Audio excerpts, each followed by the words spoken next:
జనసేనకు వేసిన ప్రతి ఓటు బీజేపీ పార్టీకే వేసినట్టే. మరి మీకు ఎందుకు వేయాలి ఓటు? నేరుగా బీజేపీ పార్టీకే వేస్తే సరిపోయింది కదా. అందుకే చెప్తున్నాం, ప్రజలను హెచ్చరించాల్సిన అవసరం ఉంది. ప్రజల దగ్గరకు వెళ్ళండి. ఎన్ని ఇల్లులు తట్టగలిగితే, ఎన్ని తలుపులు తట్టగలిగితే, ఎన్ని గడపలు తొక్కగలిగితే అంతమంది దగ్గరికి వెళ్ళాలి. ఎన్ని సంఘాలను వీలైతే అన్ని సంఘాలను కలవండి. రానున్న 70-80 రోజుల్లో ఎంతమందిని ఇన్ఫ్లుయెన్స్ చేయగలిగితే అంతమందిని ఇన్ఫ్లుయెన్స్ చేసే ఇన్ఫ్లుయెన్సర్లుగా ఒక్కొక్కరు కాంగ్రెస్ పార్టీ నాయకులు కార్యకర్తలు తయారు కావాలి. ఒక్కొక్కరు ఒక్కొక్క సైనికుడిగా కాదు, ఒక్కొక్కరు ఒక్కొక్క సైన్యములా మారాల్సిన అవసరం ఉంది. కష్టపడదాం. ఈ 90 రోజులు 80 రోజులు కష్టపడదాం. పార్టీ కోసం పని చేద్దాం. పొద్దున లేస్తే ఒక లిస్టు తయారు చేసుకోండి. ఈ రోజు నేను ఎవరి దగ్గరికి వెళ్ళాలి, ఎన్ని ఇల్లులు వెళ్ళాలి, ఎన్ని సంఘాల దగ్గరికి వెళ్ళాలి, ఎంత మందితో మాట్లాడగలం, ఒక లిస్టు తయారు చేసుకోండి.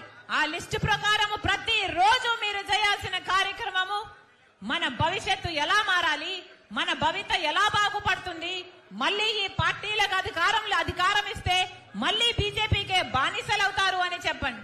రాజశేఖర్ రెడ్డి గారు బీజేపీకి వ్యతిరేకి అని చెప్పండి. ఎందుకంటే అది మతతత్వ పార్టీ కాబట్టి, ఎందుకంటే మతం పేరుతో చిచ్చు పెట్టే పార్టీ కాబట్టి. ఇవన్నీ విషయాలను ప్రజల దగ్గరకు తీసుకువెళ్లాల్సిన బాధ్యత నా పైన మీ పైన ఉంది.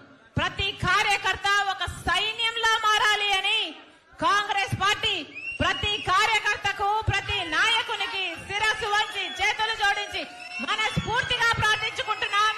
మీ అందరూ పని చేస్తే మళ్ళీ కాంగ్రెస్ పార్టీ అధికారంలోకి వస్తుంది.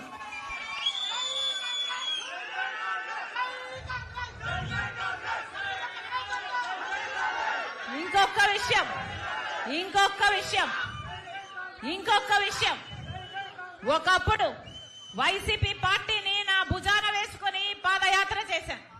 వైసీపీ పార్టీని నా పాదయాత్రతో నా ఇంటిని, నా బిడ్డల్ని పక్కన పెట్టి 3200 కిలోమీటర్లు పాదయాత్ర చేసి ఆ పార్టీని నిలబెట్టాను.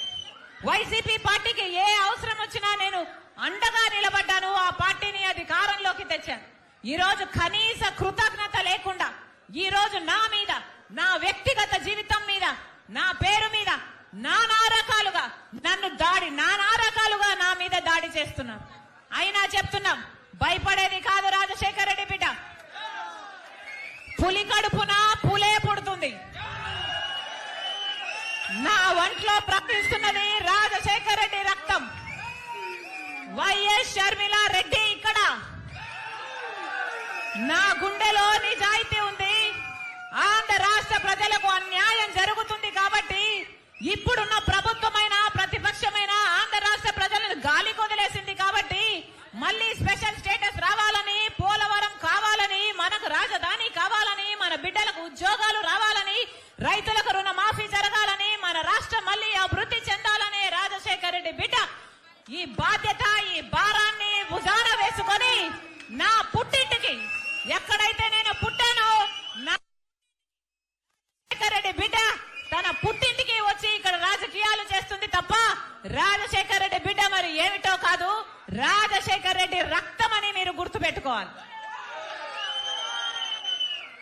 నా మీద ఎన్ని దాడులు చేసినా పర్వాలేదు, ఎన్ని అటాక్స్ చేసినా పర్వాలేదు, నన్ను ఎంత కించపరిచినా పర్వాలేదు, రాష్ట్ర ప్రజలకు న్యాయం జరగాలి. ఎంత త్యాగానికైనా, ఏ పోరాటానికైనా నేను సిద్ధం. మీరు రెడీయా? నేను రెడీ. మీరు రెడీయా? నేను రెడీ. మీరు రెడీయా? మీరు రెడీయా? మీరు రెడీయా? మీరు రెడీయా? మీరు రెడీయా? మీరు రెడీయా? మీరు రెడీయా? జోహార్.